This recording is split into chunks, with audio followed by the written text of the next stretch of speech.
দেউচা পাচামি পরিদর্শনের কথা রয়েছে রাজ্যের মুখ্যমন্ত্রীর, আর তার জন্য ইতিমধ্যেই দেউচা পাচামের খনি এলাকায় প্রস্তুতিও শুরু হয়ে গিয়েছে। রীতিমতো তোড়জোড় হয়েছে জেলা প্রশাসনের অন্দরমহলেও। এরই মধ্যে বুধবার খনি এলাকার কাজের অগ্রগতি খতিয়ে দেখলেন জেলাশাসক বিধান রায়। এছাড়াও ছিলেন পিডিসিএল এর পিবি সেলিম এবং অন্যান্য আধিকারিকরা।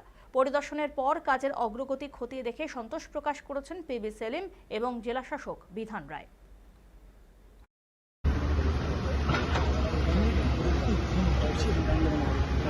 আমরা আশা করছি যে উনি আসবেন এখানে।